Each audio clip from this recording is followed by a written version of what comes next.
Jadi kalau kita lihat, ya bapak-bapak tahu, kadang-kadang di ayam itu ada dua di lehernya itu. Satu itu yang disebut dengan kerongkongan, ya kayak kerongkongan, itu adalah tempat keluarnya napas.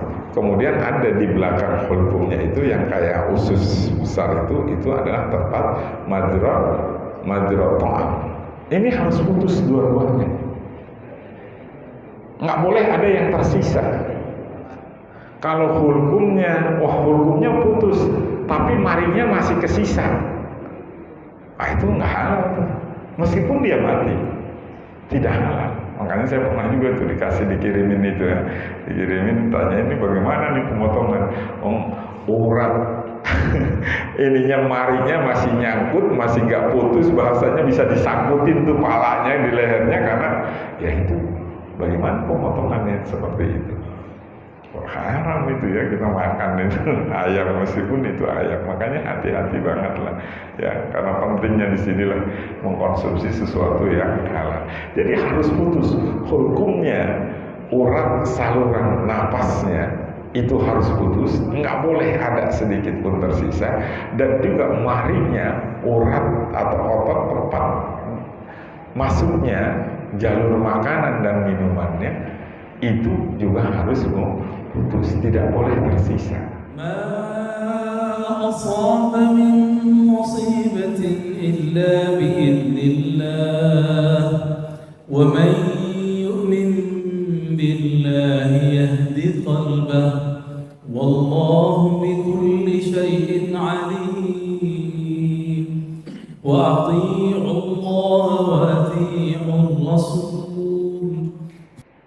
Mari kita panjatkan puji dan syukur kehadirat Allah atas semua anugerah karunia dan nikmat yang sudah Allah limpahkan kepada kita semua, yang tak terhitung banyaknya, khususnya nikmat iman dan nikmat Islam, nikmat panjang umur, nikmat sehat walafiat, sehingga atas seizinnya di kesempatan pagi hari ini kita bisa bersama-sama melaksanakan salah satu dari kewajiban kita sebagai seorang muslim dan muslimah, melaksanakan ibadah sholat subuh yang kita lakukan dengan berjamaah di masjid ini, dan kemudian kita lanjutkan dengan kegiatan pengajian rutin kita. Mudah-mudahan ibadah sholat subuh yang kita lakukan diterima oleh Allah Subhanahu wa Ta'ala, dan juga kegiatan taklim ini mendapatkan limpahan ridho dan keberkahan darinya, dan ilmu yang kita kaji dan kita pelajari oleh Allah dijadikan ilmu yang bermanfaat, maslahat dan barokah bagi kita semua di dunia wal akhirah. Amin ya rabbal alamin bi barakatil Fatihah. A'udzu billahi minasy syaithanir rajim. Bismillahirrahmanirrahim. Alhamdulillahi rabbil alamin. Ar-Rahmanir-Rahim. Maliki yaumiddin. Iyyaka na'budu wa iyyaka nasta'in. Ihdinas siratal mustaqim. Siratal ladzina an'amta 'alaihim ghairil maghdubi 'alaihim waladdallin. Amin. Ma'asyiral muslimin wal muslimat, segenap jamaah Masjid Al-Khaib rahimakumullah. Di dalam pertemuan yang lalu kita sudah membahas seputar an-najasah, perkara-perkara yang ada hubungannya dengan masalah najis, di mana hal itu bisa mencegah dari kesahan sholat yang kita lakukan. Nah, di dalam pertemuan ini saya ingin melanjutkan keterkaitan dengan masih seputar hal-hal yang najis, yaitu bagaimana cara kita menyembelih hewan, karena ini masih ada keterkaitannya dengan masalah najis. Jadi kalau hewan yang kita sembelih itu tidak benar caranya penyembelihannya, maka statusnya menjadi bangkai Dan kalau kemudian dia jadi bangkai, statusnya najis. Dan kalau dia najis berarti haram untuk kita konsumsi. Nah, maka di dalam pertemuan ini saya ingin membahas sebuah materi yang saya beri kasih judul tata cara memilih hewan yang halal dimakan dan mengolah ikan menurut fikih dalam konsep fikih Syafi'iyah. Berbicara tentang halal dan haram dalam makanan maupun minuman yang kita konsumsi, ini menjadi satu hal yang sangat penting sekali, wajib untuk diketahui oleh setiap muslim dan muslimah. Jadi bicara tentang makanan yang halal yang boleh kita konsumsi dan makanan yang haram yang tidak boleh kita konsumsi, ini merupakan satu hal yang harus kita ketahui, yang wajib untuk kita ketahui. Kenapa? Karena makanan atau minuman yang haram yang kita konsumsi itu akan membahayakan diri kita, baik ditinjau dari sisi kesehatan, apalagi kalau ditinjau dari sisi agama. Nah, ini jadi makanya penting sekali. Jadi kalau sekarang ini lagi gencar-gencarnya sertifikasi halal makanan yang dilakukan BPJPH, itu satu hal yang baik bagi kita umat Islam, ya, satu hal yang positif yang perlu kita dukung itu, agar kita betul-betul yakin ada jaminan kehalalan dari setiap makanan atau minuman yang kita konsumsi, karena hal ini sangat penting sekali. Di dalam Al-Quran surah Al-Baqarah, Allah Subhanahu wa Ta'ala telah mengingatkan kepada kita dengan firman-Nya, ya ayuhan nas kulu mimma fil ardi halalan thayyiban. Hai manusia, makanlah dari sebagian apa yang ada di muka bumi ini, halalan thayyiban, yang halal dan thayyib, yang halal dan baik, yang tidak menjijikan, tidak merusak tubuh kita, tidak merusak akal kita.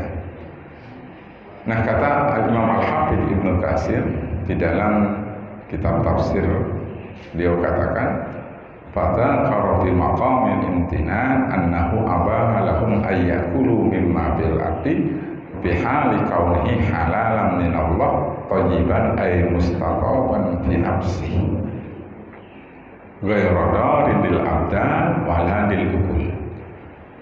Melalui firman-Nya ini Allah Subhanahu wa Ta'ala telah mengingatkan kepada kita bahwa Allah membolehkan terhadap manusia untuk memakan dari sebagian apa yang ada di muka bumi ini bihali kaunihi halalan min Allah, dalam keadaan makanan atau minuman itu halalan min Allah, dihalalkan oleh Allah Subhanahu wa Ta'ala, dan thayyiban ay mustaqaban fi nafsihi, yakni yang baik, ya, yang bisa diterima oleh orang yang mengkonsumsi tersebut, ghairudarin lil abdan wala lil ukul, yang tidak membahayakan bagi tubuh dan juga tidak membahayakan bagi akal. Jadi di sini Allah Subhanahu wa Ta'ala sudah ingetin kepada kita agar kita betul-betul memilih makanan yang halal dan thayyib. Bahkan keterkaitan ketika ayat ini dibaca dalam sebuah riwayat yang diriwayatkan dari Abdullah bin Abbas oleh Ibnu Murdaweh, katakan ketika dibacakan ayat ini di hadapan Rasulullah Shallallahu Alaihi Wasallam, kemudian ada seorang sahabat yang bernama Sa'ad bin Waqqas berdiri. Kemudian dia berkata, ya Rasulullah, doain saya ini supaya saya ini mustajab doanya. Jadi dia minta kepada Rasulullah SAW agar Rasulullah berdoa untuk Sa'ad bin Waqqas ini supaya doanya Sa'ad bin Waqqas ini mustajab. Pokoknya kalau doa dikabulin gitu ya, mandi doanya gitu. Nah, apa kata Rasulullah SAW? Ya Sa'ad, atib mat'amaka takun mustajabat dakwah.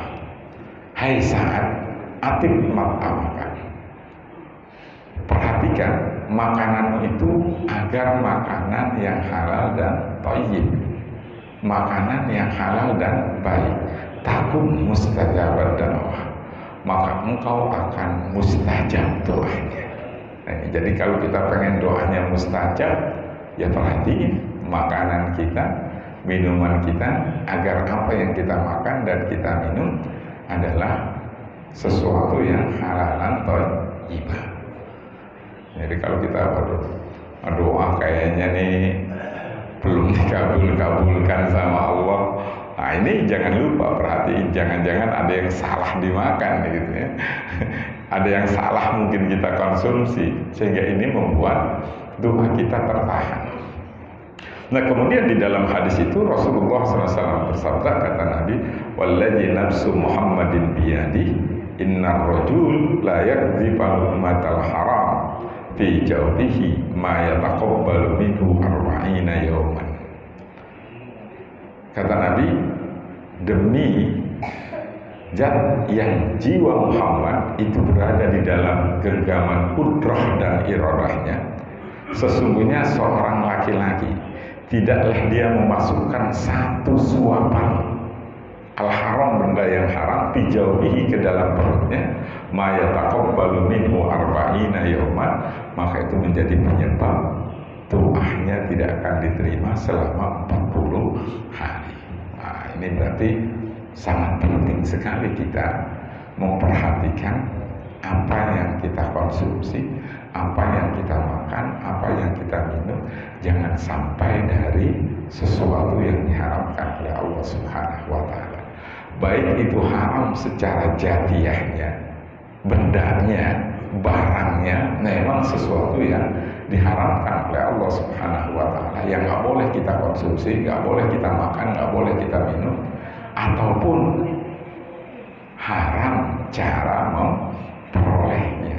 Jangan sampai kemudian betul barangnya sih mungkin halal, seperti daging ayam, ayam goreng gitu ya, nasi atau sayur asam, tapi cara memperolehnya dengan cara yang diharamkan, atau uang untuk membelinya dihasilkan dari yang haram. Jangan sampai terjadi hal yang seperti itu. Nah, ini menunjukkan bahwa betapa pentingnya kita sebagai seorang muslim dan muslimah memperhatikan tentang kehalalan dan kethayiban apa-apa yang kita konsumsi. Nah, kemudian apa saja sih yang diharamkan di dalam Islam? Di dalam Al-Quran surah Al-Ma'idah ayat 3, Allah Subhanahu wa Ta'ala telah menjelaskan di antaranya beberapa hal yang diharamkan. Allah, hurrimat alaikumul maitatu wad-damu wa lahmul khinziri wa ma uhilla li ghairillahi bih wal munkhaniqatu wal mawqudatu wal mutaraddiyatu wan natiha wa ma akalas sabu illa ma zakaitum wa ma zubiha 'alan nusub. Al-ayat. Diharamkan bagimu memakan bangkai, darah, daging babi, daging hewan yang disembelih atas nama selain Allah, hewan yang tercekik, yang mati karena dipukul, yang jatuh, yang ditanduk, dan yang diterkam binatang buas, kecuali yang sempat kamu menyembelihnya, dan diharamkan bagimu yang disembelih untuk berhala. Melalui firman Allah Subhanahu wa Ta'ala di dalam Al-Quran surah Al-Ma'idah ini, ada beberapa benda yang memang hukumnya haram untuk kita konsumsi. Di antaranya adalah bangkai, gitu ya, bangkai haram. Kemudian darah haram, daging babi haram, atau daging hewan yang disembelih atas nama selain Allah, ini juga haram. Atau hewan yang dia mati karena tercekik, bukan karena dipotong, itu juga haram. Atau hewan yang dia mati karena dipukul, yang jatuh, yang ditanduk, ini juga sesuatu hal yang diharamkan. Atau yang diterkam binatang buas, ya sampai mati nggak sempat untuk dipotong, ini juga haram. Ya, tapi kalau sempat dipotong, itu hal lain, selagi masih ada hayatun mustaqirah. Atau juga hewan-hewan yang disembelih untuk berhala. Ini adalah perkara-perkara yang diharamkan untuk kita konsumsi. Nah, berbicara tentang bangkai, di dalamnya termasuk adalah ketika hewan itu dipotong, disembelih, tapi cara menyembelihnya tidak sesuai dengan konsep syar'i, maka berarti ya hewan tersebut masuk kategori bangkai yang haram untuk dipotong. Nah, sekarang ini ya banyak juga hal-hal yang dalam penyembelihan itu tidak diperhatikan konsep syar'inya. Kan ini bahaya gitu ya. Bahaya, banyak sekali tuh orang-orang di video bagaimana terutama ayam gitu ya. Ayam yang mungkin cara memotongnya tidak sesuai dengan konsep syar'i. Makanya sekarang itu ada juga ya program diantaranya ya tadi rumah-rumah potong hewan yang bersertifikat halal gitu ya. Nah, itu memang penting hal yang seperti itu sebagai sebuah jaminan bahwa pemotongan hewan tersebut dilakukan dengan secara halal, dengan secara benar. Kadang-kadang kan kita dalam pemotongan hewan kurban aja juga banyak juga kalau tidak profesional. Wah, ini bisa berbahaya ya kalau tidak benar-benar ngerti hukum syar'i dalam pemotongan hewannya itu. Nah, ini makanya harus hati-hati sekali. Jadi jangan main asal sembelih. Jadi karena itu maka dalam pertemuan ini saya akan membahas keterkaitan itu sebagai kehati-hatian kita. Karena ini juga penting ya, masih ada hubungannya kemarin dengan seputar masalah najasah. Nah, terus bagaimana sih kalau begitu tata cara menyembelih hewan ini? Bagaimana nih supaya kita yakin betul-betul hewan yang kita konsumsi itu betul secara penyembelihannya dia tidak masuk kategori bangkai yang diharamkan. Apa sih sebetulnya menyembelih itu? Di dalam konsep fikih, menyembelih itu disebut dengan az-zakah. Dikatakan bahwa pengertian menyembelih ya atau az-zakah adalah menurut bahasa menjadikan enak atau menjadikan baik gitu ya. Jadi menjadikan enak atau menjadikan baik.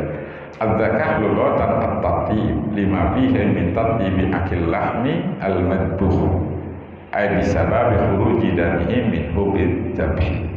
Jadi az-zakah dengan zal ya, dengan zai menurut bahasa ialah menjadikan enak atau baik, karena dengan disembelih menjadikan enak atau baik memakan daging hewan yang disembelih dengan sebab keluarnya darahnya. Jadi begitu dia disembelih maka akan keluar tuh darah-darah yang di tubuhnya, karena dia mancur biasanya kalau cara menyembelihnya benar. Tapi kalau tidak ya enggak, kan darahnya tetap tertahan di dalam. Apalagi kalau belum putus sudah main retakin aja terus lemparin, wah bahaya gitu ya. Nah, ini makanya harus hati-hati. Jadi az-zakah itu, penyembelihan ini menjadi sebuah sarana agar daging hewan yang kita sembelih yang akan kita konsumsi ini dia menjadi enak rasanya, ya tidak merusak pada kesehatan, karena darah-darah yang ada di dalam tubuhnya semuanya menjadi keluar. Nah, itu adalah yang dimaksud dengan menyembelih secara bahasa. Kemudian kalau menurut syara makna menyembelih itu wasyar'an ibtalul haram al-ghariziyah ala wajhin makhsusin. Pengertian menyembelih menurut syara ialah menghilangkan sifat panas yang bersifat tabiat atau watak pada hewan dengan cara yang telah ditentukan. Nah, ini adalah makna az-zakah syar'an. Jadi bahasanya bahwa menyembelih menurut syarat bukan hanya sebatas ayam dipotong nggak tuh, gitu ya. Bukan hanya sebatas itu, tapi dia harus ala wajhin makhsusin, ada dengan cara-cara tertentu yang diajarkan dan dianjurkan di dalam syariat. Jadi bukan hanya sebatas dipotong, tapi bagaimana cara pemotongan itu sesuai dengan apa yang diajarkan di dalam syariat. Meskipun dia dipotong, kalau tidak sesuai, ya nggak bisa, tidak dinamakan telah disembelih. Makanya statusnya bisa bangkai. Gitu ya. Nah ini yang harus diperhatikan. Nah kemudian apa saja atau bagaimana tata cara menyembelih menurut syara, ya. Bahwa cara menyembelih menurut syara itu dikatakan harus terpenuhi yang namanya rukun-rukun dan syarat-syarat menyembelih. Jadi harus diketahui dulu nih rukun-rukun dan syarat-syarat menyembelih. Ada berapa rukun menyembelih? Rukun-rukun menyembelih yang wajib dipenuhi dalam menyembelih hewan itu ada 4. Nah ini jadi rukun motong nih, jadi motong aja ada rukunnya gitu ya. Jadi arkanul dzabhi arba'atun, ada 4 yang harus terpenuhi nih. Yang pertama dzabhun, pekerjaan menyembelihnya. Yang kedua dzabih, harus terpenuhi syaratnya, orang yang melakukan penyembelihan. Yang ketiga dzabih, hewan yang disembelih. Nah yang keempat alat yang digunakan untuk menyembelih. Jadi harus diperhatikan di dalam menyembelih hewan agar hewan itu sembelihannya sesuai dengan syarat, maka rukun menyembelih ini harus diperhatikan. Pertama adalah dzabhun, ada maksud penyembelihannya. Yang kedua dzabih, ada pelaku, jagal yang suka memotongnya, orang yang memotong hewannya. Yang ketiga dzabih, hewan yang disembelihnya. Yang keempat alat yang digunakan untuk menyembelih. Nah di dalam tiap-tiap rukun itu ada syarat yang harus terpenuhi agar penyembelihan itu sesuai dengan syarat. Nah apa saja syaratnya? Yang pertama, di dalam pekerjaan menyembelih disyaratkan adanya maksud untuk melakukan penyembelihan.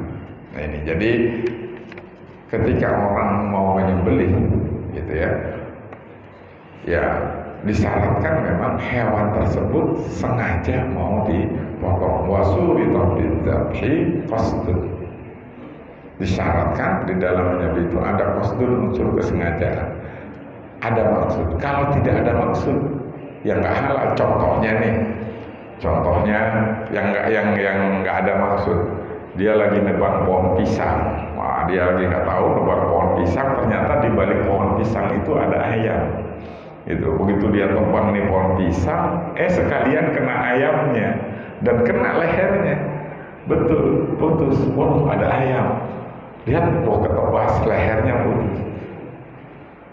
Halal tidak? Tidak. Kenapa? Karena di situ tidak ada maksud dia mau menyembelih hewan ayam tersebut. Meskipun hewan itu akhirnya tersembelih, tapi kan tidak ada tujuan. Nah itulah yang dimaksud dengan harus ada maksud. Memang dia ingin memotong hewan tersebut.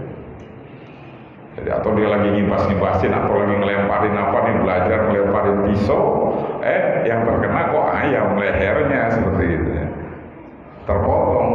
Tidak ada maksud sebetulnya, yaitu tetap saja meskipun kelihatannya terpotong, karena tidak ada maksud untuk menyembelih hewan itu, maka menjadi tidak halal. Nah makanya ada dzabhun, ada al-qasdu ya. Kemudian yang kedua, orang yang melakukan penyembelihan. Orang yang melakukan penyembelihan ini disyaratkan adalah orang muslim atau ahli kitab Yahudi dan Nasrani yang boleh untuk dinikahi. wa suritatil zabi hillu nikahina li ahli millatihi bi ayyakuna musliman aw kitabiyan bi syarti sabiq fil nikah dzakaran aw unsa. Gitu ya. Jadi yang kedua, yang nyembelihnya harus orang muslim atau muslimah. Jadi laki-laki boleh atau perempuan juga boleh. Yang muslim yang harus menyembelih atau muslimah. Atau kalau kitabi, maka dia kitabi yang boleh untuk kita nikahi, yaitu Yahudi dan Nasrani, gitu ya. Orang-orang Yahudi dan Nasrani yang memang memenuhi persyaratan untuk dinikahi, atau ahlul kitab. Ahlul kitab yang terpenuhi syarat untuk dinikahi. Dulu dalam bab munakah, kajian kita tentang munakah itu tidak berarti setiap Yahudi Nasrani bisa kita nikahi, boleh kita nikahi. Ya tidak, mereka harus yang memang awal-awal dulu kakeknya atau orang-orang tuanya itu memang asli dari Yahudi dan Nasrani. Kalau yang ya sekarang nggak bisa gitu ya. Nah ini jadi memang betul sembelihan orang-orang Yahudi dan Nasrani atau ahlul kitab ditafsirkan dengan Yahudi Nasrani itu boleh kita makan, tapi yang mereka halal untuk kita nikahi dengan syarat-syarat tertentu, tidak semua. Hal ini berdasarkan firman Allah Subhanahu wa taala dalam Al-Qur'an, wa ta'amul ladzina utul kitab hillul lakum. Jadi makanan atau sembelihan orang-orang yang diberi Alkitab itu halal bagimu, tapi tidak sembarangan ahlul kitab. Gitu ya, ahlul kitab yang terpenuhi syaratnya untuk boleh kita nikahi. Kalau dia tidak boleh untuk kita nikahi, meskipun dia disebut dengan ahlul kitab, berarti dia tidak halal sembelihannya. Jadi harus hati-hati. Yang motong benar-benar kita yakin muslim atau muslimah. Nah ini bagaimana yang motongnya bukan muslim dan muslimah, ya tidak halal, ya hati-hati. Kemudian yang ketiga, nah ini yang harus diperhatikan juga, bahwa hewan yang disembelih disyaratkan berupa hewan yang halal untuk dimakan dan masih memiliki kehidupan yang tetap atau hayatun mustaqirah pada permulaan melaksanakan penyembelihannya. Nah ini jadi yang harus diperhatikan, wa bijadi kaumu maqulan bihi hayatun mustaqirah. Hewan yang disembelih itu hewan yang halal untuk dimakan,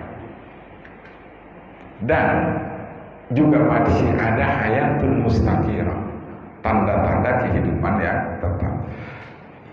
Dari penjelasan ini ada hal yang harus kita pahami. Kalau hewan tersebut ghairul ma'kul, tidak boleh dimakan, ya berarti meskipun dipotong tetap saja statusnya adalah mayat, bangkai yang nggak boleh kita makan. Contoh, ini mah contoh. Waduh, ada buaya, dia potong tuh buaya gitu kan. Potong dengan bismillahirrahmanirrahim, itu kan benar udah semua. Tetap saja karena dia termasuk binatang yang ghairul ma'kul, yang nggak boleh kita makan, meskipun dipotong tetap statusnya haram. Karena syarat hewan yang disembelih haruslah hewan yang makul, hewan yang boleh dimakan. Nah ini jadi nggak bisa sesuatu yang haram, binatang yang haram, yang nggak boleh kita makan, kemudian wah kita sembelih sesuai dengan konsep syar'i menjadi halal. Tidak, tetap statusnya menjadi haram dan menjadi bangkai. Karena syarat dari hewan yang boleh dipotong itu adalah hewan yang halal dan makul, yang boleh untuk dimakan. Wabid zabih kaum makulan bihi hayatun mustaqirah. Yang kedua, hewan yang dimakan itu juga harus masih dalam keadaan hidup, memiliki hayatun mustaqirah, kehidupan yang tetap. Apa yang dimaksud dengan hayatun mustaqirah? Nah ini ada berbagai pendapat ulama keterkaitan dengan status hayatun mustaqirrah.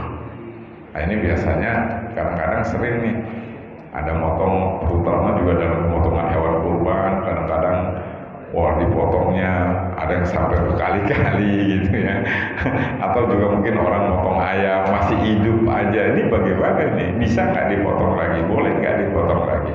Nah syaratnya, selagi di hewan itu masih ada hayatun mustaqirrah, ada kehidupan yang tetap, maka itu boleh dipotong. Tapi kalau sudah hilang hayatun mustaqirrahnya, kok dipotong bukan tambah benar, malah nggak benar, bisa menjadi haram ya. Karena berarti matinya bukan kesembelihan yang pertama, tapi karena tadi yang kedua. Apa ciri hayatun mustaqirrah? Ada perbedaan pendapat ulama mengenai yang dimaksud dengan masalah adanya kehidupan yang tetap hayatun mustaqirrah pada hewan yang hendak disembelih. Menurut Abu Hamid, Ibnu Sobat dan Al-Qurani, bahwasanya yang dimaksud dengan kehidupan yang tetap adalah apabila hewan itu ditinggalkan, dibiarkan, maka dia masih bisa hidup dalam 1 atau 2 hari. Nah ini yang agak berat gitu. Jadi konsep hayatun mustaqirrah itu, ini seperti ini, ada ayam udah dipotong, begitu udah dipotong masih hidup. Kira-kira kehidupan ayam ini kalau dia 2 hari ditinggalkan, mati apa enggak? Kalau dia 2 hari, sebelum 2 hari sudah mati, berarti sudah tidak ada hayat mustaqirrahnya. Kalau kita potong lagi, ya berarti malah menjadi bangkai statusnya, karena tidak ada hayatun mustaqirrahnya. Gitu. Nah ini yang harus diperhatikan.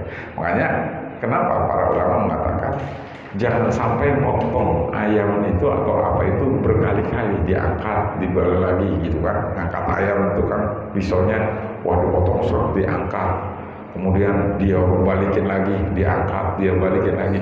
Jangan sampai begitu. Kenapa? Karena khawatir begitu dipotong yang pertama ini, kemudian diangkat, ini ayam sudah tidak, atau hewannya sudah tidak ada hayatun mustaqirrahnya, kemudian kita balikin lagi. Nah ini yang kedua ini bisa menyebabkan hewan itu menjadi haram,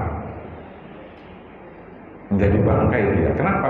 Karena matinya bukan karena sembelihan yang pertama, yang di situ ada hayatun mustaqirrahnya.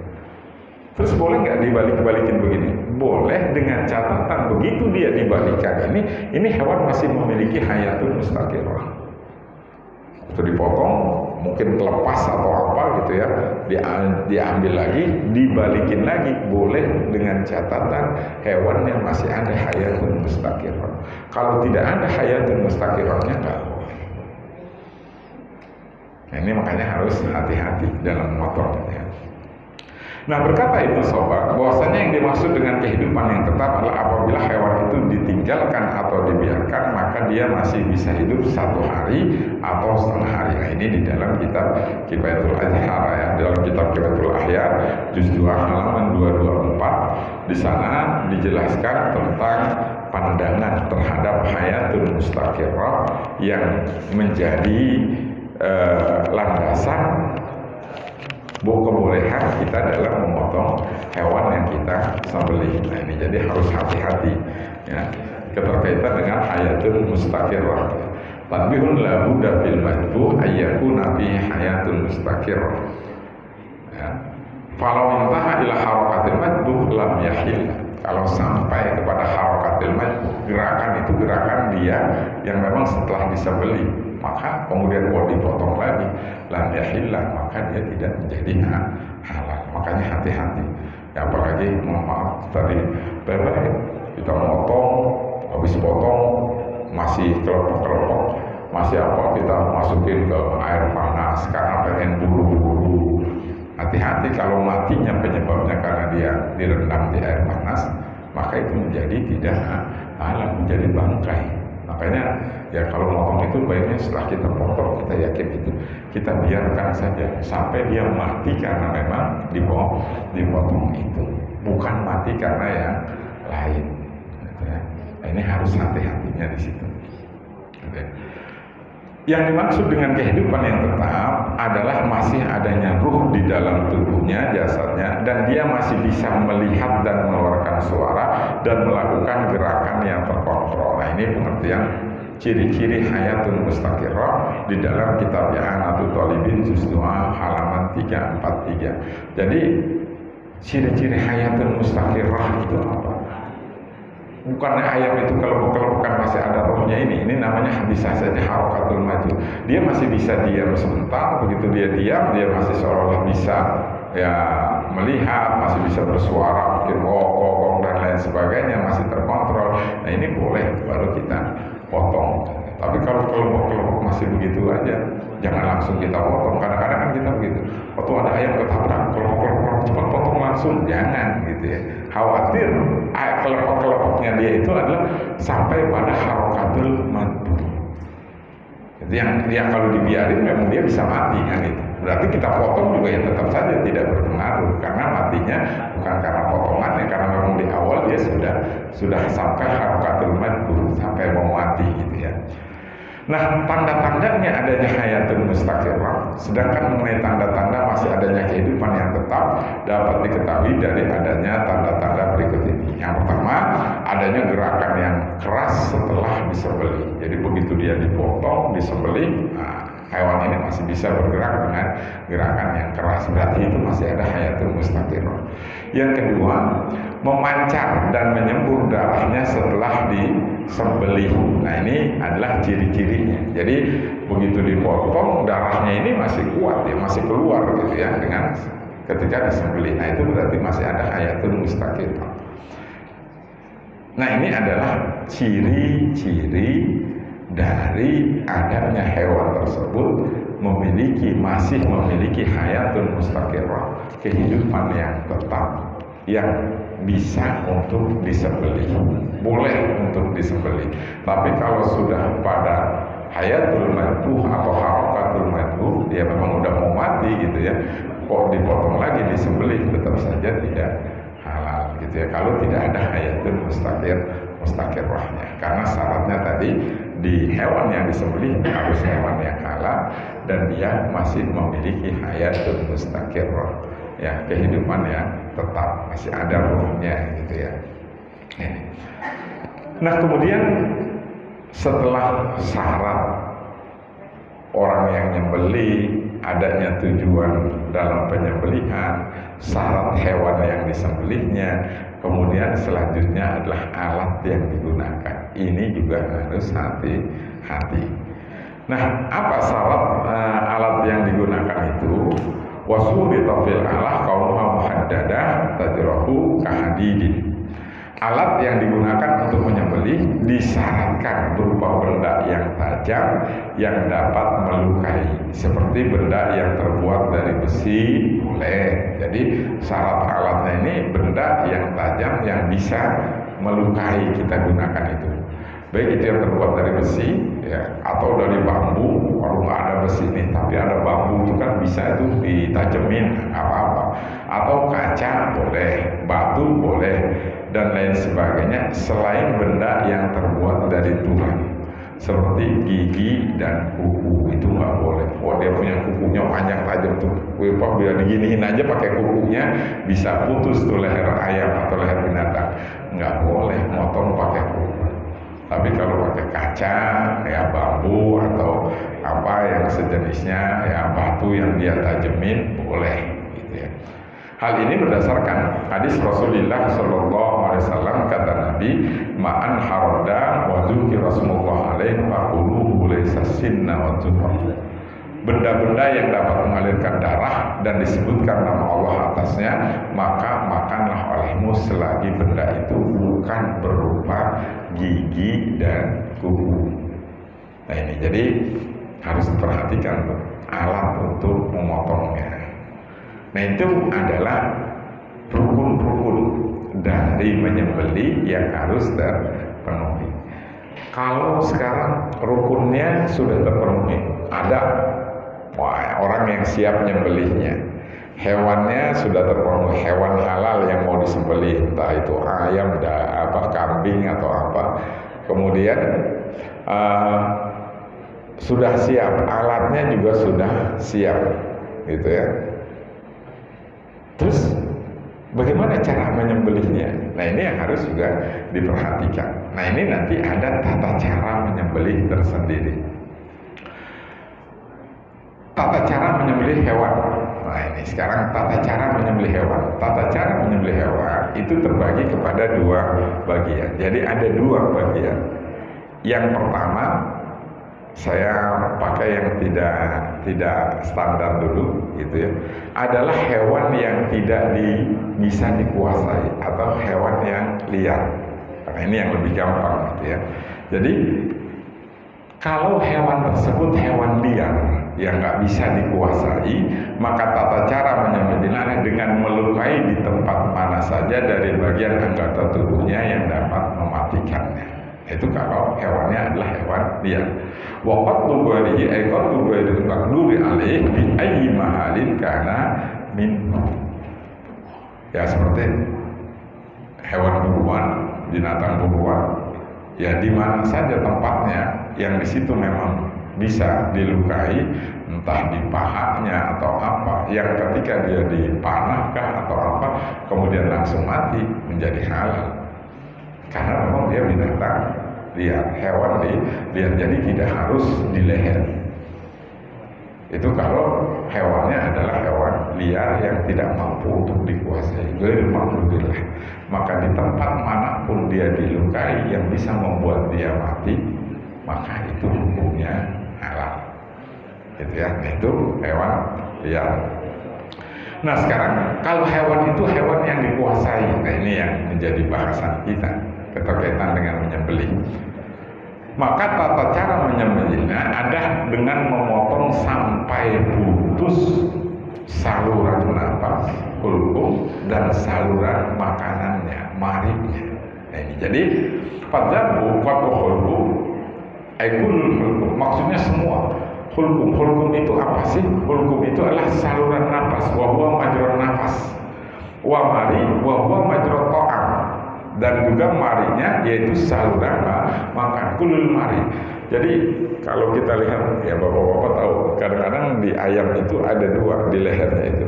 Satu itu yang disebut dengan kerongkongan, ya kayak kerongkongan, itu adalah tempat keluarnya napas. Kemudian ada di belakang hulkumnya itu yang kayak usus besar itu adalah tempat madrot ta'am. Ini harus putus dua-duanya. Nggak boleh ada yang tersisa. Kalau hulkumnya putus, tapi marinya masih kesisa, nah itu nggak halal. Meskipun dia mati, tidak halal. Makanya saya pernah juga tuh dikirimin itu ya, tanya ini bagaimana nih pemotongan? Urat ininya marinya masih nyangkut, masih nggak putus, bahasanya bisa disangkutin tuh palanya di lehernya, karena ya itu bagaimana pemotongannya seperti itu. Haram itu ya kita makan itu ayam, meskipun itu ayam. Makanya hati-hati banget lah ya, karena pentingnya di sinilah mengkonsumsi sesuatu yang halal. Jadi harus putus hukumnya, urat saluran napasnya itu harus putus, nggak boleh ada sedikit pun tersisa, dan juga marinya, urat atau otot tempat masuknya jalur makanan dan minumannya itu juga harus putus, tidak boleh tersisa. Ya. Wa mata baqiya shay'un minal hurkum wal mari lam yahillal madbuh. Itu dijelaskan di dalam kitab Al-Bajuri yang juz 2 halaman 286. Wa mata baqiya shay'un minal hurkum wal mari, kalau belum putus. Jadi bukan cuma terpotong itu kelihatan nganga gitu ya, tapi masih ada, dia bukan begitu. Jadi memang harus betul-betul putus. Kalau masih ada tersisa sedikit pun dari hukumnya kok nggak putus, atau dari marinya kok nggak putus, lam yahillal madbuh. Maka hewan yang disembelih tersebut tidak, meskipun hewan itu udah mati. Jadi harus hati dalam penyembelihan ini. Itu kalau sudah al-makdur. Jadi dua syaratnya, putusnya hulkum dan putusnya mari. Urat itu ada di tengah leher, tapi dia berdampingan gitu ya, agak ke dalam dikit. Itu harus terputus semuanya. Nah, itu adalah cara menyembelihnya. Sedangkan sembelihan hewan yang berada dalam perut induknya itu mengikuti sembelihan induknya apabila dia keluar sudah dalam keadaan mati. Nah sekarang bagaimana kalau janinul hayawan? Ya, yang berada di dalam perut induknya. Contohnya nih, seperti entah itu lagi kurban, gitu. Kurban kan boleh saja ya, dengan hewan yang binatang tidak harus yang laki-laki gitu ya. Jadi yang perempuan juga boleh gitu kan berkorban, cuma abdulnya memang laki-laki. Atau taruh kita punya acara, kita potong kambing, kambingnya ternyata perempuan. Begitu kambing ini dipotong, selesai dipotong, dibedah perutnya, kok ada anaknya di dalamnya, dalam perut kambing itu janin. Bagaimana nih kalau anak itu ternyata mati karena memang induknya disembelih? Ya halal tuh anak yang ada di dalamnya, kalau dia begitu dikeluarkan dalam keadaan sudah mati, karena pemotongan dia itu mengikuti pemotongan induknya. Kalau induknya dipotong dan kemudian ternyata istilahnya pemotongannya sesuai dengan syariat, sesuai dengan syariat halal, begitu dibedah perutnya, di dalamnya ada janinnya, anak kambingnya, dan juga dalam keadaan mati, halal, karena berarti dia ikut pemotongan induknya. Nah, di dalam sebuah hadis Rasulullah SAW bersabda, kata Nabi, zakatul janin zakatul ummihi, sembelihan janin hewan itu adalah mengikuti sembelihan induknya, asal dengan catatan dia begitu dilihat, dibuka perutnya, dibedah, ada janinnya dalam keadaan mati. Tapi kalau hidup, wah begitu janinnya dibuka dia hidup, ya ini nggak boleh langsung dimakannya ikut-ikutan, nggak boleh, dia tetap harus dipotong lagi kalau masih dalam keadaan tadi punya hayatun mustaqirah, ada tanda-tanda kehidupan. Ini mah kalau dia mati. Nah, itu adalah cara menyembelih hewan. Nah, ya sudah, kalau semua rukun-rukunnya terpenuhi, cara menyembelihnya juga terpenuhi, ya berarti sudah halal, selesai penyembelihan. Nah, ada kesunahan-kesunahan dalam menyembelih. Apa saja kesunahan dalam menyembelih? Ada beberapa kesunahan yang dianjurkan dilakukan oleh seseorang yang hendak menyembelih binatang. Di antaranya ialah 1, menajamkan pisau atau alat yang akan digunakan memotong. Tajemin tuh, jangan mau motong, waduh pisaunya ketul bener ya, jadi waktu hewan digodot-godot putus-putus gitu ya. Nah, itu bisa menjadi haram. Haramnya itu bukan haram dipotongnya, tidak halalnya, tapi haram memotongnya itu karena di situ ada naum ta'dzib, bagian dari menyiksa binatang gitu ya, udah digodot-godot gitu ya, ngel-ngel nggak. Nah, itu menyiksa binatangnya itu haram, meskipun kalau ternyata sembelihannya benar ya halal dia untuk dimakan, tapi melakukan pemotongan dengan cara penyiksaan itu yang menjadi haramnya, bukan berarti tidak boleh dimakan ya. Jadi harus dipisahkan gitu ya, antara haram melakukan sesuatu dengan halalnya, itu berbeda. Menyiksa binatangnya haram, tapi ketika penyembelihannya sudah sesuai dengan konsep syariat tadi, ya dia tetap halal gitu ya. Berdasarkan hadis Nabi, wal hidda hadukum syafratah, dan sebaiknya menajamkan salah seorang dari kamu akan pisaunya kalau mau memotong. Yang kedua, menghadapkan hewan yang hendak dipotong ke arah kiblat, begitu pula dengan orang yang akan menyembelihnya. Nah, ini sunnahnya menghadapkan hewan yang hendak dipotong ke arah kiblat. Jadi artinya madbahnya yang ke arah kiblat itu bukan wajah dari hewannya, tapi madbahnya. Dan juga dibaringkannya adalah dengan ke lambung yang sebelah kiri, jambihil al-aisar. Jadi bahasanya kalau ayam nih, di sebelah sini gitu kan, di sebelah sini, ya ini sunnahnya saja. Kenapa? Supaya dia yang menggunakan tangan kanan itu gampang. Kalau di sini kan ribet gitu kan, megangin, akhirnya kudu orang yang megang kan, itu dia baru bisa motong. Tapi kalau ke lambung yang sebelah kiri, palanya di sini, tapi majbahnya di sini, kan dia bisa pegang, ininya bisa motong gitu. Itu sunnahnya seperti itu. Jadi lambung yang sebelah, sisi yang sebelah kiri, jadi begini, palanya ada di sebelah mana nih? Selatan ya, di selatan gitu. Itu yang bagus, supaya dia tangannya mudah ini kalau tangan kanan gitu ya. Kalau kiri kan sini susah pasti palanya, karena majbahnya menghadap kiblat dan dianya juga menghadap kiblat. Majbahnya, bukan wajahnya, bukan kepalanya gitu ya. Jadi kalau bahasanya nih, Kalau lehernya di sini ininya yang dipotong, madbahnya ini yang menghadap kiblatnya.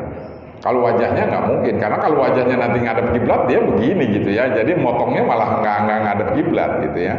Nah, jadi madbahnya, palanya meskipun palanya agak begini, yang penting madbahnya ini yang menghadap kiblat gitu ya. Palanya di sini. Ya kalau di sini bagaimana ya boleh juga sih, nggak ada masalah. Gitu. Cuma sunnahnya untuk memudahkan tangannya yang menggunakan memegang pisau ini memotong tangan kanannya adalah ya diarahkan di sebelah kiri. Itu sunnahnya. Kemudian memotong urat lehernya yang berada di kiri dan kanannya leher hewan yang disembelih, itu namanya al-wadijen. Al-wadijen. Jadi yang wajib itu tadi, kalau ini pala nih hewan bahasanya, yang wajib itu yang di tengahnya itu hulkum dan mari. Ini yang harus putus. Sedangkan yang mengapit kiri kanannya di leher ini namanya wadijen gitu ya. Nah ini sunnah untuk diputuskan. Biasanya dia lebih cepat untuk mati kalau wadijennya terputus. Jadi makanya sunnahnya bahasanya potong itu bukan cuma digodot begini, gitu ya, bukan digodot tengahnya saja, tapi adalah di kiri kanannya itu ya, dipiring-piringkan seperti ini. Karena di sini ada urat di samping kiri kanan lehernya ini yang namanya wadijen. Jadi bukan cuma dipotong-potong begini doang. Dia kalau dipotong begini saja, meskipun itu putus mentok, wadijennya nggak kena. Karena dia adanya di samping. Ini kan kalau lurus-lurus mentok kan, cuma sampai tulang leher gitu. Wadijennya tidak. Makanya ya ini kan gitu ya, ke bawah atas. Ya kalau dari sini bahasanya ya, atau ya sini gitu ya, kalau dia motongnya megangnya masalahnya kan ini, jadi ya agak miring begini gitu ya. Nah ini miring ini berarti kena wadijennya gitu ya. Jadi tidak cuma begini tidak cuma begini gitu, tapi dimiringkan seperti ini. Nah itu wadijennya namanya. Nah itu gitu ya. Nah itu adalah sunnah ya, tapi sunnah. Nah itu biasanya cepat. Hewan itu kalau wadijennya putus dia cepat mati. Tapi kalau tidak, wadijen itu tidak terkena, ya agak lama karena cuma napas dan jalur makanannya saja yang terputus gitu ya. Nah itu. Kemudian memotong hewan yang memiliki leher yang panjang seperti onta dari arah leher bagian bawahnya, karena hal ini dapat memudahkan keluarnya ruh. Nah ini, jadi kalau dia itu hewan yang lehernya panjang seperti onta, kalau kata kita soang ya, tahu Pak ya soang ya, nah, itu kan panjang tuh lehernya ya, maka sunnahnya dipotongnya itu adalah dari arah leher bagian bawahnya, karena hal ini dapat memudahkan keluarnya ruh. Jadi justru yang sebelah bawahnya. Jadi kalau seperti nih hewan itu hewan yang panjang lehernya lah, kita anggap gini.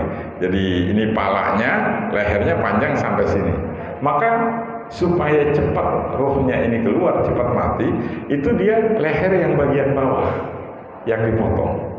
Makanya kadang-kadang kalau kita lihat ada di onta itu orang nyembelih onta itu kan nggak begituin aja ya, leher bagian bawahnya, bukan atas yang kesininya, bukan yang di leher sininya. Kalau kita kan karena biasa ayam itu yang di sininya. Jadi kalau hewan itu lehernya panjang, bagus ya, sunnahnya adalah di bagian pangkal bawahnya, karena itu lebih cepat untuk menghilangkan ruhnya. Bukan atasnya gitu ya. Tapi kalau yang seperti yang pendek biasa ya atasnya yang dekat ke leher kepala seperti itu. Kemudian, nah ini juga saya juga pernah tuh dikirimin video itu, bagaimana kalau motongnya bukan dari arah depan tapi arah belakang. Gitu, jadi sampai seolah-olah putus. Kalau pernah itu lihat kambing lagi begitu ditebas dari belakangnya sampai putus ke depan, itu bagaimana kalau begitu? Istilahnya bukan dari depan tadi ya, dipotong seperti itu. Nah kalau hal yang seperti itu kemudian dia potong dari arah belakangnya, ini tadi bisa saja itu menjadi dosa haram memotong yang seperti itu karena takdirnya. Walau jabaha maqduran min qafahu aw min dakhili uzunihi aso lima bihi minat ta'dzim. Ini jadi termasuk menjadi haram dosa, artinya orang yang melakukan memotong hewan dari arah belakangnya ditebas begitu gitu ya. Itu bisa menjadi haram karena ta'dzim. Tapi bukan berarti terus sembelihannya tidak sah. Tidak. Summa in qata'a hulqumahu wa maraihi wa bi hayatun mustaqirah awal qati halal. Tetap saja kalau memang ternyata terpenuhi syarat memotongnya, hulkumnya putus, marinya putus, ya halal gitu ya. Ketika di awal sembelihannya. Wa illa fala, kalau tidak ya tidak halal. Tidak halal itu bagaimana? Contohnya begini, dia potongnya dari belakang, begitu baru baru sepotong doang nih, hulkum dan marinya belum terpenuhi, dia angkat. Nah ini kan hewan karena udah dipotong dari belakang udah bergerak-gerak, baru terus dia terusin lagi sampai putus. Nah kalau begitu nggak halal. Kalau begitu tidak halal, sudah dosa nggak halal lagi gitu ya. Dosa karena menyakitinya, menyiksa binatang, tidak halal karena ketika dia putuskan hukumnya yang menjadi syarat menyembelih, rukun menyembelih itu dalam keadaan hewannya sudah sekarat gitu ya, bukan memiliki hayatun mustaqirah. Makanya itu harus hati-hati. Nah, kemudian tadi sudah syarat-syaratnya. Selanjutnya hewan yang hendak disembelih dibaringkan pada sisi badan yang sebelah kiri, kecuali pada onta disunahkan disembelih dalam keadaan berdiri. Nah ini kalau onta sunahnya ya berdiri gitu ya. Tapi kalau yang lain kayak kambing, sapi, bangka, tadi sunahnya dibaringkan ke lambung yang sebelah kiri supaya orang yang memotongnya itu dengan tangan kanannya enak gitu kan. Ya tapi seandainya kebanyakan di kita dibaringkannya justru pakai lambung yang sebelah kanan, palanya di sebelah utara. Nah itu nggak ada masalah. Ya, artinya boleh saja dan sah. Cuma tujuannya tadi di sebelah kiri itu sunnahnya untuk memudahkan penyembelihan. Kemudian yang keenam, membaca bismillah. Jadi membaca bismillah ya, ini bagian dari kesunahan saja. Jadi seandainya ada seorang muslim yang ngomongnya muslim atau muslimah perempuan boleh juga motong, tapi nggak pakai baca bismillah, boleh nggak? Halal nggak? Halal, selagi dia muslim, karena membaca bismillah itu hanya kesunahan saja. Kalau dia nggak baca bismillah, tapi yang motong muslim tetap halal, cuma makruh saja. Makruh karena dia meninggalkan bismillah, sunnahnya dia baca bismillah. Nah kemudian termasuk yang ketujuh adalah membaca sholawat untuk Nabi Sallallahu Alaihi Wasallam. Jadi sebelum dia memotong dia baca Bismillah, kemudian Allahumma sholli ala sayyidina Muhammad, baru dia potong. Nah itu adalah kesunahan dalam menyembelih. Kenapa sih kok harus disembelih? Apa hikmahnya?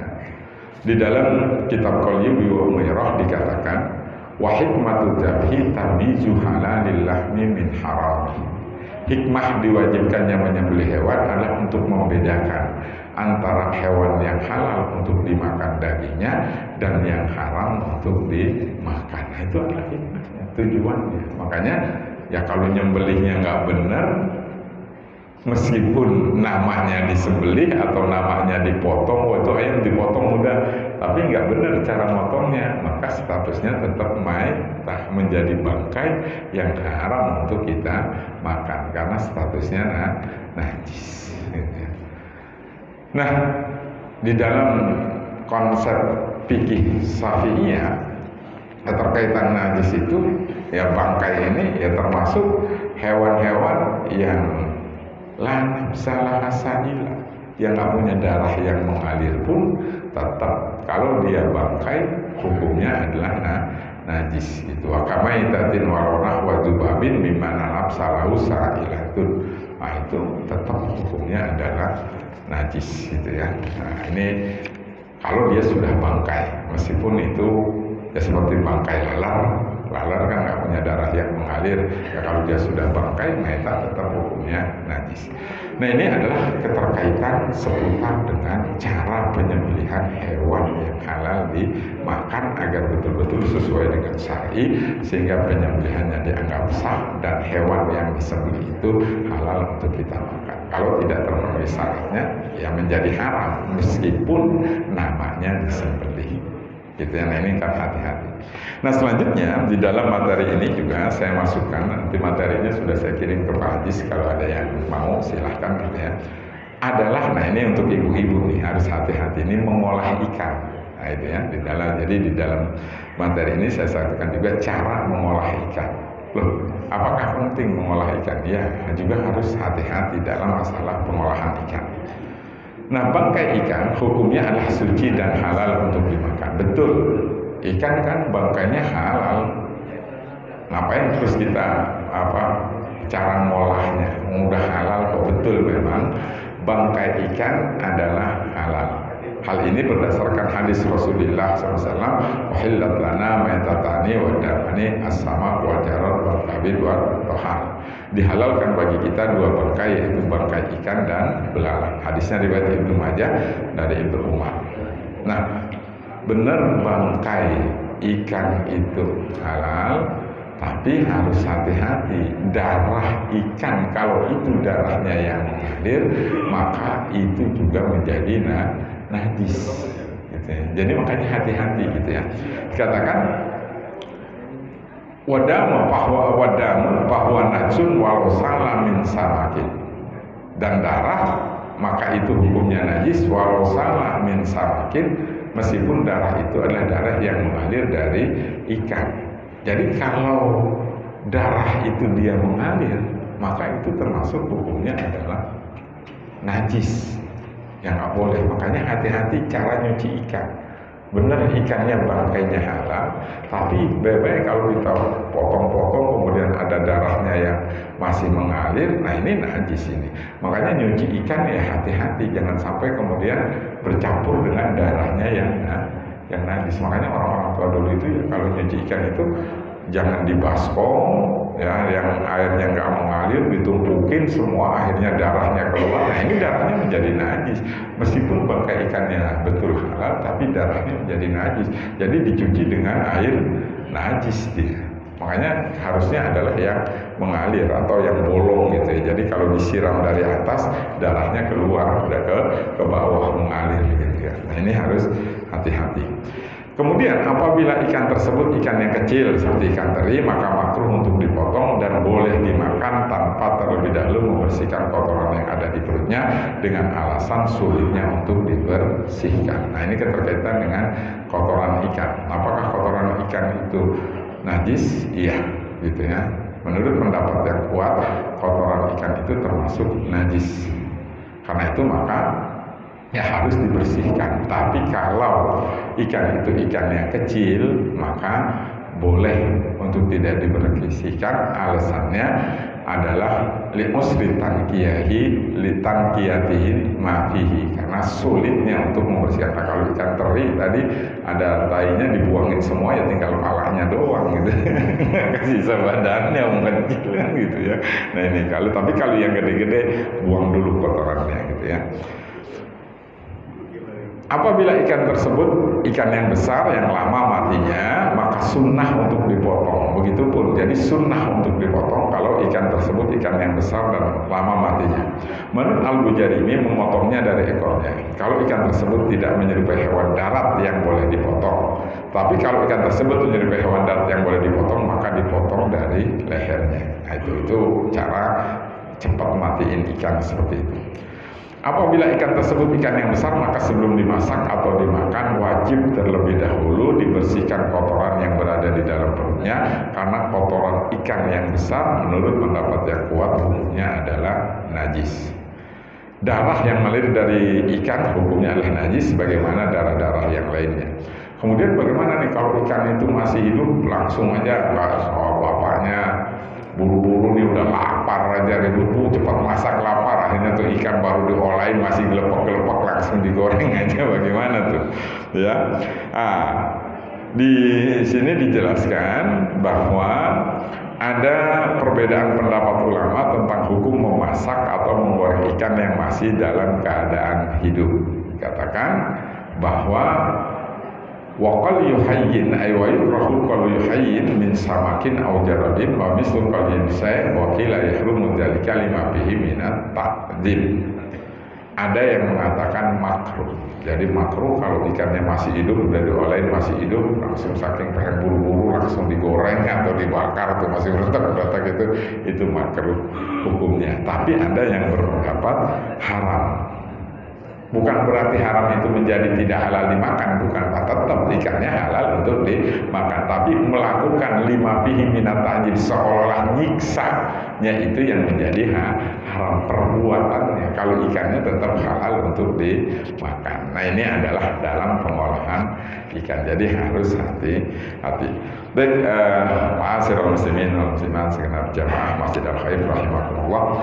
Ini yang kita kaji dalam pertemuan ini terkait dengan bagaimana cara menyembelih hewan yang halal dimakan dan juga pengolahan ikan dengan tujuan agar bagaimana yang kita konsumsi sehari-hari, terutama yang tadi bahannya adalah bahan dari hewani gitu ya, yang dipotong dan disembelih itu betul-betul hal yang halal karena dalam pemotongannya sudah sesuai dengan konsep syariat, agar ya apa yang kita makan, apa yang kita minum itu menjadi sesuatu yang halal dan thayyibah yang sesuai dengan perintah Allah Subhanahu wa taala. Baik, ma'asyiral muslimin wal muslimat segenap jamaah Masjid Al-Khair rahimakumullah. Sebelum saya tutup ini sebagai penutup saja, hari ini kebetulan adalah Hari Santri Nasional tanggal 22 Oktober. Jadi saya ucapkan selamat Hari Santri Nasional dengan tema yang diangkat adalah jihad santri, ya, jayakan negeri. Nah, ya yang dimaksud dengan jihad santri jayakan negeri ini bukan berarti santri harus angkat senjata, bukan ya. Waduh, angkat senjata ikut perang gitu. Di dalam konsep saat ini ya mungkin zaman dulu ya, ketika masa penjajahan kita, para ulama-ulama terdahulu kita, santri-santri terdahulu kita, memang mereka betul jihad mengangkat senjata memerangi penjajah yang mengusir penjajah dari negeri kita. Tapi jihad santri saat ini adalah bagaimana mereka belajar dengan baik, belajar dengan benar di pondok, dan itu merupakan jihad. Dan itulah yang bisa menjadi bekal mereka untuk kejayakan negeri yang akan datang. Ada ya sebuah ungkapan dari Abu Darda. Nah, ungkapan Abu Darda ini dikutip oleh Al-Ghazali di dalam kitab Ihya Ulumuddin, katakan man ra'a anal wudu'a ila talabil ilmi laisa bi jihadin faqad naqasa bi ra'yihi wa aqlihi. Siapa orang yang dia berpendapat bahwasanya berangkat pagi hari mencari ilmu, ya kayak bapak-bapak, ibu-ibu, nih pagi-pagi di sini duduk di masjid, kita ngaji bareng-bareng, kita belajar bersama, laisa bi jihadin, kok dia berpendapat itu bukan jihad, faqad naqasa fi ra'yihi wa aqlihi, berarti dia sudah kurang akalnya dan pemikirannya. Jadi mencari ilmu itu bagian dari jihad. Yang mudah-mudahan apa yang kita lakukan ini termasuk dicatat juga sebagai pahala jihad oleh Allah Subhanahu wa taala. Jadi jihad santri di hari santri untuk menjayakan negeri adalah dengan mereka belajar dengan sungguh-sungguh ya di tempat belajarnya, karena mereka nanti kita harapkan untuk menjadi pemimpin-pemimpin di masa depan. Sebagaimana dikatakan oleh Mustafa Al-Bayalani, subhanul yaum rijalul fadl. Mereka adalah pemuda hari ini dan pemimpin yang diharapkan di masa yang akan datang. Mari kita bacakan surat Al-Fatihah untuk para syuhada, para ulama, para pejuang negeri ini yang telah berkorban, yang mereka terutama dari kalangan para santri dan para ulama. Semoga mereka oleh Allah Subhanahu wa taala dicatat sebagai para syuhada yang amalnya diterima oleh Allah, dan ruh mereka semua ditempatkan di sisinya di tempat yang baik, yang layak, yang penuh dengan keridhaan darinya. Bibarakatil Fatihah. A'udzu billahi minasyaitonir rajim. Bismillahirrahmanirrahim. Alhamdulillahi rabbil alamin. Arrahmanir rahim. Maliki yaumiddin. Iyyaka na'budu wa iyyaka nasta'in. Ihdinas siratal mustaqim. Siratal ladzina an'amta 'alaihim ghairil maghdubi 'alaihim waladdallin.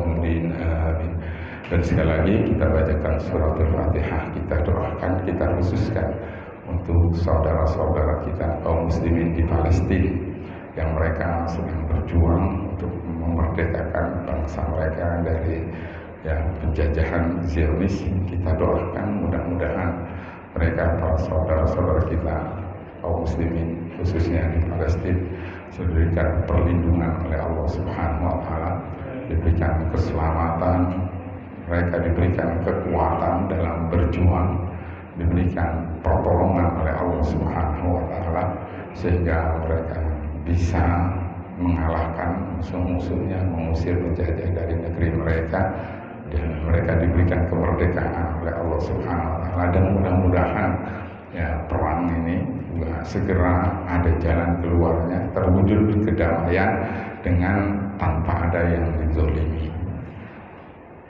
Bibarakatil Fatihah. A'udzubillahi minasyaitonir rajim. Bismillahirrahmanirrahim. Alhamdulillahirabbil alamin arrahmanir rahim maliki yaumiddin. Iyyaka na'budu wa iyyaka nasta'in. Ihdinas siratal mustaqim. Siratal ladzina an'amta 'alaihim ghairil maghdubi 'alaihim waladdallin. Baik, ma'asyiral muslimin wal muslimat, ini waktu sholat duha atau sholat isyraq sudah masuk, jam 5:58, ini sudah pukul 6. Jadi saya kira cukup ya untuk pertanyaan. Hari ini saya tidak buka pertanyaan lah, saya kira ya insya Allah nanti sajalah di minggu pertemuan-pertemuan yang akan datang. Saya juga ada acara kegiatan. Mudah-mudahan apa yang kita kaji oleh Allah dijadikan ilmu yang bermanfaat untuk kita semua. Mari kita tutup dengan bersama-sama baca doa kita menghadis. Subhanallahumma wa bihamdika asyhadu an la ilaha illa anta astaghfiruka wa atubu ilaik. Akhirul kalam wa ala bisawab wa qul mu'afiq ila kamil. Wassalamualaikum warahmatullahi